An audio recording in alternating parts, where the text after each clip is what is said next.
Hello दोस्तों, आज है 10 जून 2024 दिन सोमवार का, हिंदी तिथि ज्येष्ठ शुक्ल चतुर्थी। और आइए बात करते हैं आज के मुख्य समाचार, बड़ी खबरें, देश और दुनिया का ताजा अपडेट लेकर हाजिर हो गए हैं। आज का ये वीडियो बहुत ही ज्यादा महत्वपूर्ण और स्पेशल साथ ही ऐतिहासिक वीडियो होने वाला है। कई महत्वपूर्ण और बड़ी खबरें, अपडेट जानकारियां आप देखने वाले हैं, काम की बड़ी खबरें जानने वाले हैं। किसान भाइयों के लिए, कर्मचारियों के लिए, युवाओं के लिए, माताओं और बहनों के लिए, पढ़ने वाले बच्चों के लिए काफी ज्यादा महत्वपूर्ण और बड़ी खबरें आई है। वीडियो में बहुत मजा आने वाला है, इसलिए वीडियो को आप पूरा ध्यान से आखिर तक जरूर देखते रहिएगा, है ना। तो बिना टाइम विलंब किए शुरुआत करते हैं आज की पहली बड़ी खबर। नरेंद्र मोदी ने रविवार यानी 9 जून की शाम को लगातार तीसरी बार प्रधानमंत्री पद की शपथ ले ली है। पीएम मोदी जवाहरलाल नेहरू के बाद ऐसा करने वाले दूसरे पीएम बन गए। पीएम मोदी के बाद राजनाथ सिंह, अमित शाह, नितिन गडकरी, जेपी नड्डा और शिवराज सिंह चौहान ने शपथ ली है। मोदी समेत 72 मंत्रियों ने शपथ ली। इनमें 30 कैबिनेट मिनिस्टर और 5 स्वतंत्र प्रभार मंत्री और 36 राज्य मंत्री बनाए गए हैं। राष्ट्रपति भवन में 7 देशों के लीडर्स के अलावा देश के फिल्म स्टार भी समारोह में पहुंचे, जिनमें अक्षय कुमार, शाहरुख खान, विक्रांत मैसी और राजकुमार हिरानी भी शामिल हुए। वहीं रिलायंस ग्रुप के चेयरमैन मुकेश अंबानी भी मौजूद रहे। 7 देशों के नेताओं की मौजूदगी में संविधान की शपथ ली गई। भारत ने अफगानिस्तान और पाकिस्तान को छोड़कर सभी देशों के नेताओं को शपथ ग्रहण का न्योता दिया था। समारोह में 7 देशों के लीडर्स भी शामिल रहे। अंबानी और अडानी भी मौजूद रहे। वहीं विपक्षी नेता मल्लिकार्जुन खड़गे भी शपथ ग्रहण समारोह में शामिल हुए हैं। साथ ही कई गणमान्य व्यक्ति उपस्थित थे। नरेंद्र मोदी तीसरी बार प्रधानमंत्री बन गए। किन नेताओं ने मंत्री पद की शपथ ली है? इस बार मंत्रिमंडल में कई नए चेहरों को भी जगह दी गई है। कई पुराने चेहरे लिस्ट में गायब हो गए। मोदी कैबिनेट 3.0 में 6 महिलाओं को जगह मिली है। एक बार फिर निर्मला सीतारमण को भी शामिल किया गया है। राष्ट्रपति भवन में आयोजित भव्य समारोह में प्रधानमंत्री नरेंद्र मोदी समेत कुल 72 मंत्रियों ने पद और गोपनीयता की शपथ ली है। और सबसे खास बात आपको बताएं, इस बार शिवराज सिंह चौहान, मनोहर लाल खट्टर और HD कुमार स्वामी की भी कैबिनेट में एंट्री हो गई है। इसी बीच जेपी नड्डा फिर से मंत्री बन गए। मोदी मंत्रिमंडल में कौन बना कैबिनेट मंत्री, राज्य मंत्री और किसे मिले स्वतंत्र प्रभार, यहाँ पर आपको ताजा अपडेट आगे मिलने वाला है। प्रधानमंत्री मोदी की नई टीम में इस बार 30 कैबिनेट मंत्री, 5 स्वतंत्र प्रभार वाले राज्य मंत्री और 36 राज्य मंत्री शामिल हैं। देश के 24 राज्यों के नेताओं को मोदी कैबिनेट 3.0 में जगह मिली है। पीएम मोदी के इस नए मंत्रिमंडल में 21 सवर्ण, 27 ओबीसी, 10 SC, 5 ST और 5 अल्पसंख्यक मंत्री शामिल हैं। इनमें 18 वरिष्ठ मंत्री भी शामिल हैं। कैबिनेट में एक भी मुस्लिम मंत्री नहीं है। पीएम मोदी के इस नए मंत्रिमंडल में 11 NDA सहयोगी दलों से मंत्री बनाए गए हैं। इनमें से 43 तो ऐसे सांसद मंत्री बने हैं जो संसद में 3 या उससे अधिक कार्यकाल तक सेवाएं दे चुके हैं। 6 पूर्व मुख्यमंत्रियों ने भी मंत्री पद की शपथ ली है। तस्वीरों में आप देख सकते हैं मोदी 3.0 मंत्री परिषद के सदस्य है। कैबिनेट मंत्रियों की लिस्ट, वहीं राज्य मंत्री, स्वतंत्र प्रभार की लिस्ट भी आप देख पा रहे हैं, राज्य मंत्रियों की लिस्ट, है ना। और इस बार आपको बता दें, नरेंद्र मोदी के लगातार तीसरी बार प्रधानमंत्री बनने से दुनिया में और बढ़ेगी भारत की धाक, नए मुकाम पर पहुंचेगी विदेश नीति। दरअसल नरेंद्र मोदी के तीसरी बार प्रधानमंत्री बनने से दुनिया में भारत का दबदबा और अधिक बढ़ने वाला है। भारत अब अमेरिका, फ्रांस, ऑस्ट्रेलिया, जापान जैसे देशों के साथ अपने रिश्तों को और मजबूत करेगा। साथ ही ग्लोबल साउथ की आवाज को और धार देगा। प्रधानमंत्री नरेंद्र मोदी के पिछले 10 वर्षों के कार्यकाल में भारत ने विश्व के मानस पटल पर अपनी नई छवि अंकित की है। वहीं अपने 2 बीते कार्यकाल के दौरान विभिन्न अंतर्राष्ट्रीय सर्वे एजेंसियों में भी प्रधानमंत्री नरेंद्र मोदी दुनिया के सबसे पॉपुलर लीडर रहे हैं। और दुनिया में पीएम मोदी को अब वर्ल्ड लीडर के तौर पर भी देखा जाने लगा है। और इसीलिए अब रिकॉर्ड तीसरी बार प्रधानमंत्री बनने से भारत का दबदबा दुनिया में और बढ़ने वाला है। 4 बार CM और 6 बार सांसद रहे। पहली बार मोदी कैबिनेट में शिवराज सिंह चौहान की भी एंट्री हो गई है। उत्तर प्रदेश का भी दबदबा रहा। 10 नेताओं को मंत्रिमंडल में शामिल किया गया है। राजस्थान से मोदी कैबिनेट में 4 मंत्री, गजेंद्र सिंह शेखावत ने तीसरी बार मंत्री पद की शपथ ली है। यानी राजस्थान के 4 सांसदों को मोदी ने मंत्री बनाया है। गजेंद्र सिंह शेखावत, अर्जुन राम मेघवाल, भागीरथ चौधरी और भूपेंद्र यादव ने पद और गोपनीयता की शपथ ली है। वहीं बिहार का भी दबदबा दिखाई दिया। 8 नेताओं को मंत्रिमंडल में शामिल किया गया है। मोदी सरकार में हरियाणा का कद भी और बढ़ा है। खट्टर समेत 3 मंत्री, पंजाब से चुनाव हारे बिट्टू राज्य मंत्री, हिमाचल से अनुराग की जगह नड्डा, है ना दोस्तों। और इन सब के अलावा भी आपको और अपडेट बताते हैं। मोदी मंत्रिमंडल में शामिल इस सूची में 15 नामों ने सभी को चौंका दिया है। दूर दूर तक इनका जिक्र नहीं था। यानी लिस्ट में कुछ नाम एकदम चौंकाने वाले सामने आए, जिन्हें मोदी ने अपने मंत्रिमंडल में शामिल कर लोगों को हैरत में डाल दिया है ना। और इसके अलावा आपको और बताएं, हालांकि इस बार 20 ऐसे चेहरे हैं जो अब कैबिनेट में दिखाई नहीं देंगे, जो पीएम मोदी के दूसरे कार्यकाल में शामिल थे। दरअसल मोदी के तीसरे कार्यकाल में सहयोगियों की भी भागीदारी है, क्योंकि इस बार स्पष्ट बहुमत नहीं मिलने से एनडीए गठबंधन में कई दल शामिल हैं। भाजपा के 20 चेहरे ऐसे हैं जिन्हें मोदी सरकार के दूसरे कार्यकाल में महत्वपूर्ण जिम्मेदारी दी गई थी, लेकिन इस बार उनका नाम लिस्ट से गायब है। यानी इन सभी लोगों को मोदी कैबिनेट में शामिल नहीं किया गया। अनुराग ठाकुर को भी मोदी 3.0 कैबिनेट में जगह नहीं मिली है और उनकी प्रतिक्रिया भी सामने आई है। अनुराग ठाकुर ने कहा कि पहले हम पार्टी के कार्यकर्ता हैं। हमीरपुर संसदीय क्षेत्र की जनता ने मुझे 5वीं बार सांसद बनाया है और 5वीं बार सांसद बनना एक संसदीय क्षेत्र से अपने आप में बड़े सम्मान की बात है। उन्होंने कहा कि कार्यकर्ता के रूप में पहले भी काम किया और आगे भी करेंगे। वही दोस्तों, भाजपा संघ कब तक टिकेंगे? नीतीश और नायडू। वर्ल्ड मीडिया को भी दिलचस्पी है। लोकसभा चुनाव 2024 में 10 साल बाद ऐसा हुआ कि जनता ने किसी पार्टी को बहुमत से नहीं नवाजा। 400 पार का दावा करने वाली बीजेपी ने सबसे ज्यादा 240 सीटें तो जीती है, पर बहुमत का आंकड़ा 272 टच नहीं कर पाई। यानी दुनिया का सबसे बड़ा लोकतंत्र होने की वजह से भारत के चुनाव पर वैसे भी दुनिया की नजरें तो है ही। उम्मीद के मुताबिक रिजल्ट नहीं आए। नतीजों ने भारत की राजनीति में दुनिया की दिलचस्पी को और बढ़ा दिया। सरकार कैसे बनेगी, कितनी चलेगी, इस पर वर्ल्ड मीडिया में रोज कुछ न कुछ छप रहा है। अमेरिकी मीडिया हाउस न्यूयॉर्क टाइम्स लिख रहा है, हमेशा किसी मसीहा की तरह बोलने वाले मोदी के सुर नरम पड़ चुके हैं। वहीं नतीजों का असर यह भी हुआ कि अब टेलीविजन पर होने वाली बहस में एंकर विपक्ष को भी बोलने का समय देने लगे हैं। न्यूयॉर्क टाइम्स लिख रहा है कि मोदी के बहुमत खोने के बाद अब दूसरी पार्टियां भी लाइम लाइट को एंजॉय कर रही हैं, जो पहले सिर्फ प्रधानमंत्री को ही मिलती थी। वहीं न्यूयॉर्क टाइम्स ने यह भी लिखा कि एनडीए सरकार में गठबंधन के दो मजबूत साथी टीडीपी और जेडीयू हैं। बीजेपी को इन दो सहयोगी दलों पर बहुत ज्यादा निर्भर रहना होगा। अखबार ने यह भी लिखा कि गठबंधन की ये दोनों ही पार्टियां बीजेपी के लिए सबसे अहम हिंदू एजेंडे पर सहमत नहीं है। ये दोनों पार्टियां पहले कई बार यूसीसी, सीए, एनआरसी, मुस्लिम रिजर्वेशन आदि मुद्दों पर बीजेपी से अलग राय रखती आई है। और मशहूर सैंड आर्टिस्ट सूरदर्शन पटनायक ने भी निराले अंदाज में मोदी 3.0 की बधाई। रेत पर उकेरी सुंदर कलाकृति आप देख पा रहे हैं। अजीत पवार ने एनसीपी के खराब प्रदर्शन की जिम्मेदारी ली। बीजेपी के चंद्रकांत पाटिल को भी जिम्मेदार बताया है। वहीं जेडीयू के पास सबूत, इंडिया से नीतीश को पीएम का ऑफर। केसी त्यागी बोले कि फोन में सब रिकॉर्ड है। आरजेडी और कांग्रेस ने कहा कि झूठ बोल रहे हैं। वहीं एक बड़ी दर्दनाक खबर सामने आ रही है। कश्मीर में श्रद्धालुओं की बस पर बदमाशों ने हमला कर दिया। आतंकी हमला हुआ। ड्राइवर को गोली मार दी गई और बस खाई में गिर गई। 10 लोगों की जानें चली गई हैं। जान गंवाने वालों में ज्यादातर यूपी के बताए जा रहे हैं। वहीं इस हमले को लेकर अमित शाह का भी बयान सामने आया है। अमित शाह ने कहा कि आतंकियों को छोड़ेंगे नहीं, किसी को भी बख्शा नहीं जाएगा। जो दोषी है उन्हें बख्शा नहीं जाएगा और उन्हें कानून की मार झेलनी पड़ेगी, है ना। और अब मौसम से जुड़े महत्वपूर्ण अपडेट भी आपको बताते हैं। अगले 48 घंटे 12 राज्यों में भारी से बहुत भारी बारिश को लेकर अलर्ट दे रहे हैं। आंधी तूफान की भी चेतावनी है। भारतीय मौसम विभाग ने ताजा अपडेट में बताया कि अगले 2 दिनों तक देश के 12 राज्यों में भारी से बहुत भारी बरसात होगी। अगले 2 दिनों में दक्षिणी कोंकण, गोवा, दक्षिणी मध्य महाराष्ट्र, तटीय और उत्तरी इंटीरियर कर्नाटक में भारी से बहुत भारी बारिश की संभावना है। लोगों को सतर्क रहने की सलाह दी गई है। वहीं उत्तर पश्चिम भारत के राज्यों में एक बार फिर से हीट वेव की स्थितियां बनने की संभावना है। मौसम विभाग ने साउथ वेस्ट मानसून पर अपडेट देते हुए बताया कि 9 जून को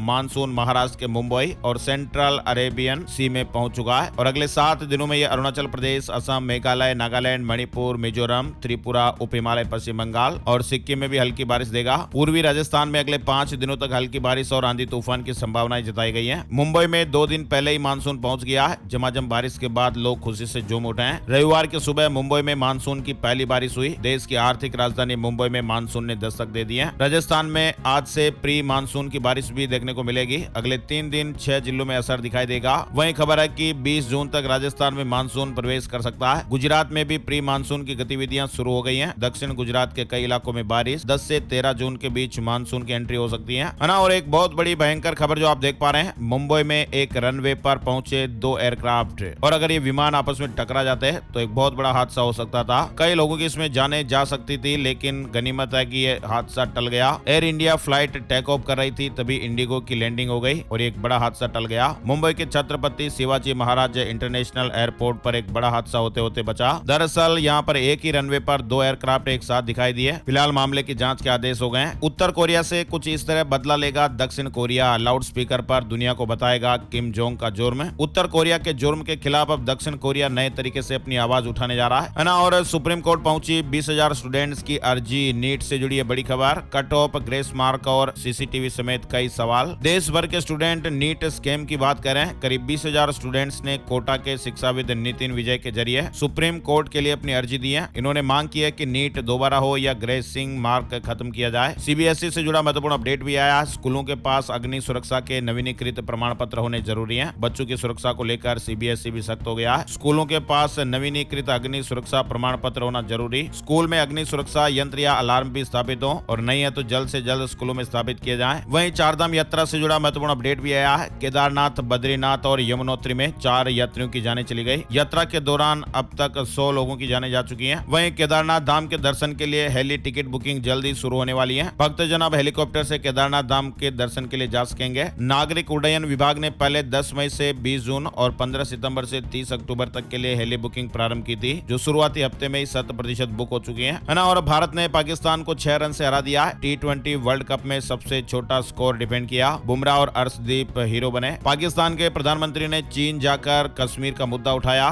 जिनपिंग बोले एक तरफा फैसले नहीं ले सकता भारत, UN चार्टर से हल निकालें, है ना। और हरियाणा से जुड़ी महत्वपूर्ण बड़ी खबर आ रही है। हरियाणा के CM की बड़ी घोषणा, गरीब परिवारों को मिलेंगे 100 गज के प्लॉट, 20,000 लाभार्थियों को फायदा मिलेगा। हरियाणा के CM नायब सैनी ने बड़ी घोषणा की है। उन्होंने कहा कि मुख्यमंत्री आवास योजना के तहत लाभार्थी को प्लॉट का कब्जा और रजिस्ट्री दी जाएगी। मुख्यमंत्री ने कहा कि हरियाणा में जो गरीब परिवार हैं, जिन्हें 100 गज के प्लॉट देने की बात कही गई थी, उनके लिए बड़ी खुशखबर है। हरियाणा में से 20,000 लाभार्थी हैं जिन्हें प्लॉट मिलना है ना। और एक और अपडेट है कि खट्टर के 4 फैसले पलटेंगे CM सैनी। चुनाव में प्रॉपर्टी, फैमिली ID समेत 4 मुद्दों से नुकसान। हाईकोर्ट का बड़ा फैसला आया। हरियाणा में इन पदों पर चयनित उम्मीदवारों को राहत मिलेगी। उत्तर हरियाणा बिजली वितरण निगम और दक्षिण हरियाणा बिजली वितरण निगम में 2019 में लोअर डिवीजन क्लर्क यानी LDC के रूप में चयनित लेकिन संशोधित मेरिट में बाहर होने वाले उम्मीदवारों को बड़ी राहत देते हुए पंजाब एवं हरियाणा हाईकोर्ट ने हरियाणा सरकार से ऐसे सभी उम्मीदवारों को समायोजित करने के लिए कहा है। हाईकोर्ट ने अपने आदेश में कहा कि एक बार जब याचिकाकर्ताओं ने पर्याप्त लंबे समय तक काम किया है, जो परिवीक्षा अवधि पूरी कर चुके हैं, साथ ही इस तथ्य के साथ कि विज्ञापित सभी 964 पद भरे नहीं गए हैं, तो राज्य सरकार को उन रिक्त पदों के खिलाफ संशोधित मेरिट सूची में उनकी योग्यता के अनुसार याचिकाकर्ताओं के दावे पर विचार करने का निर्देश दिया जाता है, ताकि उन्हें समायोजित किया जा सके, है ना। और छत्तीसगढ़ में कई जगहों से 9 नक्सली गिरफ्तार हुए हैं। प्रतिबंधित माओवादी आंदोलन के सक्रिय सदस्य थे। दिल्ली में गर्मी ज्यादा, पानी कम। कई इलाकों में गंभीर पेयजल संकट देखने को मिल रहा है। राजधानी में सबसे अधिक पानी की समस्या पूर्वी दिल्ली, दक्षिणी दिल्ली और नई दिल्ली और बाहरी दिल्ली के अनेक इलाकों में बनी हुई है। इन इलाकों में से कई में पाइपलाइन नहीं होने के कारण पहले से टैंकरों में पेयजल आपूर्ति की जाती थी। यमुना नदी में पानी का स्तर कम होने और भीषण गर्मी के बीच राजधानी के अनेक इलाकों में गंभीर पेयजल संकट बन गया है। दिल्ली सरकार में जल मंत्री आतिशी ने हरियाणा के CM को पत्र लिखा है और उन्होंने पत्र लिखकर हरियाणा सरकार से मुनक नहर से पानी छोड़ने की मांग की है। दिल्ली में खराब नंबर प्लेट वाले वाहनों के खिलाफ भी ऑपरेशन चलाया जा रहा है। धड़ाधड़ चालान भी कट रहे हैं। वहीं दिल्ली के प्राइवेट स्कूलों में पढ़ रहे दिव्यांगों की पहचान होगी, कई जरूरी सुविधाएं दी जाएगी। मध्य प्रदेश से जुड़ी खबर, 89 दिन बाद मंगलवार को होगी मोहन कैबिनेट की बैठक। एक्टिव मोड में आएगी सरकार। नए फैसलों के साथ बारिश के पहले मंजूर होंगे करोड़ों के प्रोजेक्ट। IIT मद्रास ने JEE एडवांस का रिजल्ट जारी कर दिया है। एग्जाम में इंदौर के वैद लाहौटी ने टॉप किया है। उन्हें कुल 360 में से 355 नंबर मिले हैं। पोको का सस्ता स्मार्टफोन 11 जून को लॉन्च होने वाला है। टेक्नोलॉजी जगत से जुड़ी बड़ी खबर है। वहीं बड़ी खबर आ रही है, हुंडई ने अपनी 1744 कारों को वापस बुलाया। बैटरी की कंट्रोल यूनिट में खराबी की वजह से यह फैसला लिया गया। हुंडई ने बैटरी की कंट्रोल यूनिट में खराबी के कारण इलेक्ट्रिक SUV आयोनिक 5 की सैकड़ों यूनिट को रिकॉल किया। बताया जा रहा है कि ऐसी कुल 1744 गाड़ियां हैं जिन्हें रिकॉल किया गया है। पटनायक के करीबी VK पांडियन का सक्रिय राजनीति से संन्यास। कहा कि मेरे खिलाफ चलाए गए प्रचार अभियान ने BJD को हार दिलाई, इसके लिए माफी। उड़ीसा के पूर्व मुख्यमंत्री BJD चीफ नवीन पटनायक के करीबी और BJD नेता VK पांडियन ने एक्टिव पॉलिटिक्स से संन्यास लेने की घोषणा की है। इस हफ्ते बाजार में दिख सकती है स्थिरता। नई सरकार, महंगाई समेत 6 ऐसे फैक्टर्स है जो बाजार की चाल तय करेंगे। पिछले हफ्ते काफी उतार चढ़ाव देखा गया था। वहीं लोकसभा चुनाव के परिणाम के बाद बाड़मेर सीट से जीते नवनिर्वाचित सांसद उमेदाराम बेनीवाल बीते 2 दिनों से दिल्ली में है। वहीं हार के बाद निर्दलीय विधायक रविंदर सिंह भाटी बालोतरा जिले के कनाना हॉस्पिटल उद्घाटन समारोह में शामिल होने के लिए पहुंचे। उन्होंने कहा कि मायूस मत होना, अगला चुनाव लड़ेंगे और जीतेंगे। तैयारी अब से शुरू कर दी है। वहीं भाटी ने युवाओं से अपील की है कि सोशल मीडिया पर टिक्का टिप्पणी नहीं करें। राजस्थान के सीकर के प्रसिद्ध बाबा खाटू श्याम का तिलक आज 10 जून को होगा और ऐसे में मंदिर में दर्शन 19 घंटे तक बंद है। यानी मंदिर कमेटी ने इस संबंध में एक आदेश जारी किया और बताया कि 10 जून को बाबा खाटू श्याम की विशेष सेवा, पूजा और तिलक होने के चलते मंदिर में जो दर्शन है वो 9 जून की रात 10 बजे से 10 जून की शाम 5 बजे तक बंद रहेंगे। मध्य प्रदेश से जुड़ी बड़ी खबर आ रही है। हजारों परिवारों को सुविधा मिलेगी। अब बिल्डर कॉलोनाइजर को ही बनानी होगी कॉलोनी के मेन गेट से मुख्य मार्ग तक लिंक रोड। मास्टर प्लान की सड़क भी डेवलप कर सकेंगे। छत्तीसगढ़ के रायपुर में आंधी बारिश से होर्डिंग गिर गए, घरों की छतें टूट गई। छत्तीसगढ़ में भी कई जिलों में ऑरेंज अलर्ट। 2 दिन पहले मानसून पहुंच गया। छत्तीसगढ़ में प्राइवेट स्कूलों को बोर्ड लगाकर फीस बतानी होगी। बाल अधिकार संरक्षण आयोग का यह फरमान है। मनमाने तरीके से फीस वसूल नहीं कर सकते। वहीं बोध गया महाबोधि मंदिर के केयर टेकर साइबर ठगी का शिकार हो गए। 8.5 लाख रुपए ठगों ने ठग लिए। फर्जी कस्टम अधिकारी बनकर अपराधियों ने फोन किया था और कहा था कि विदेश से आपके नाम का पासपोर्ट और ATM मिला है। वहीं बिहार से जुड़ी एक बड़ी खबर सामने आ रही है। सक्षमता परीक्षा पास करने वाले 1,87,615 नियोजित शिक्षकों के पदस्थापन के लिए शिक्षा विभाग काउंसलिंग की तैयारी में जुट गया है। इन शिक्षकों की काउंसलिंग इसी महीने जून के अंत में होगी। पंजाब में आज सोमवार को छुट्टी घोषित की गई है। श्री गुरु अर्जुन देव के शहीदी दिवस के चलते सरकार ने फैसला लिया है। आदेश भी जारी हो गए। पंजाब में आज सोमवार 10 जून को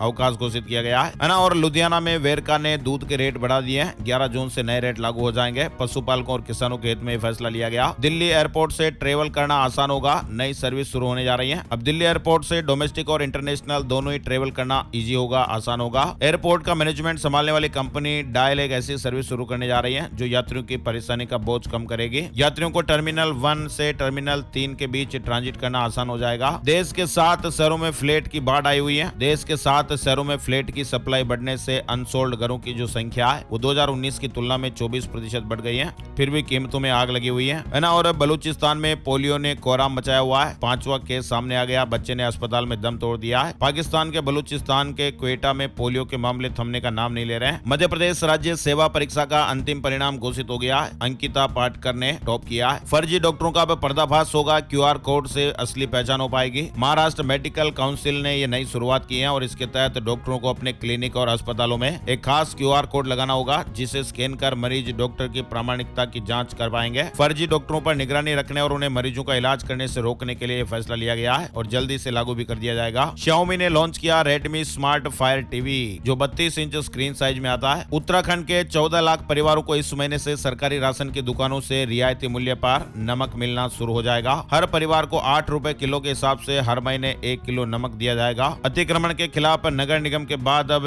MDDA की तैयारी। देहरादून में 412 घरों को बुलडोजर की टेंशन हो रही है। हिमाचल में सुक्खू सरकार ने बड़ा ऐलान किया, खिलाड़ियों की बढ़ाई डाइट मनी। इसके साथ एक और ऐलान किया गया है, पदक विजेताओं की पुरस्कार राशि में उल्लेखनीय वृद्धि की गई है। डाइट मनी को 240 रुपए से बढ़ाकर 400 रुपए, जिला स्तरीय खेल आयोजनों के लिए 300 रुपए और खंड स्तरीय आयोजनों के लिए 240 रुपए किया गया है ना। और एक अलर्ट करने वाली खबर भी आ रही है, एनर्जी ड्रिंक्स पीते हैं तो सावधान हो जाइएगा। गंभीर हृदय रोग, हार्ट अटैक के शिकार हो सकते हैं। क्या आप भी अपने शरीर को ऊर्जा देने के लिए एनर्जी ड्रिंक्स पीते हैं? अगर हाँ तो ये खबर आप जरूर देख लीजिएगा। शरीर में तेजी से ऊर्जा का स्तर बढ़ाने का दावा करने वाले इस तरह के पेय असल में सेहत को गंभीर रूप से नुकसान पहुंचाने वाले हो सकते हैं। शोधकर्ताओं की टीम ने ये बड़ा दावा किया है। साथ ही कई गंभीर बीमारियों के शिकार भी हो सकते हैं। हिमालयन मिनरल वाटर के खिलाफ दिवाला कार्रवाई शुरू। वहीं नकली दूध, पनीर, मावा के बाद अब नकली सरसों भी बाजार में बिक रही हैं। राजस्थान और मध्य प्रदेश में पिछले कुछ महीनों में नकली सरसों बिकने की कई घटनाएं सामने आ चुकी हैं। वहीं कर्ज नहीं चुकाने पर अब नहीं होगी बेदखली। राजस्थान सरकार ने सभी कलेक्टरों को नया आदेश जारी किया है। स्वयं या परिवार के किसी सदस्य के गंभीर रोगी होने की वजह से कर्ज की किस्त नहीं चुकाने पर अब बेदखली का खतरा नहीं रहेगा। कर्जदारों के लिए राहत की खबर है। किसान भाइयों के लिए जरूरी खबर है। राजस्थान से जुड़ा अपडेट आ रहा है। प्रधानमंत्री फसल बीमा योजना में चल रहे फर्जीवाड़े का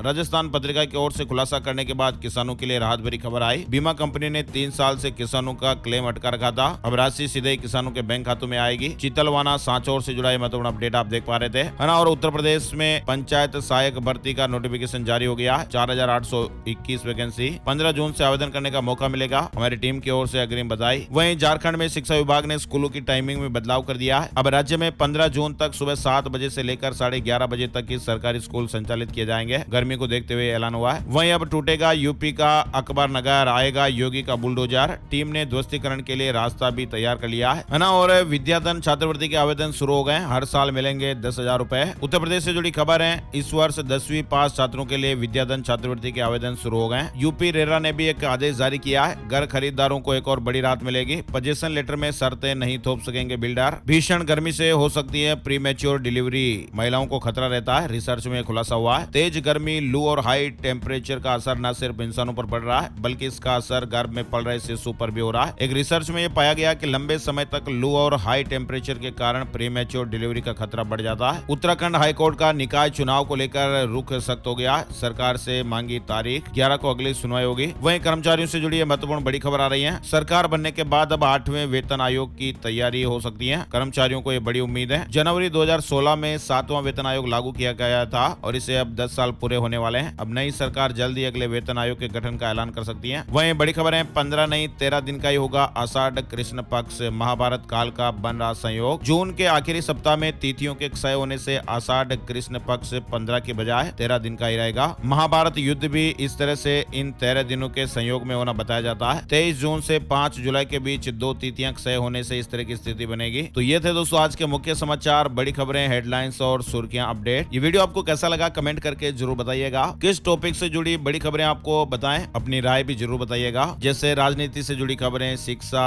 व्यवसाय, कौन सा टॉपिक आपको सबसे अच्छा लगता है जरूर बताइएगा। और हाँ, इस वीडियो को आप अपने दोस्तों और मित्रों के साथ, फैमिली मेंबर्स के साथ, जान पहचान वाले अपने यार दोस्तों के साथ भी फेसबुक और व्हाट्सएप पर जरूर शेयर कर दीजिएगा। फ्री में शेयर होता है लेकिन हमारी टीम को बहुत ज्यादा मोटिवेशन मिलता है, तो प्लीज शेयर जरूर कीजिएगा, है ना। तो एक और नई जानकारी और नए वीडियो में फिर मिलेंगे, तब तक के लिए जय श्री राम, जय हनुमान।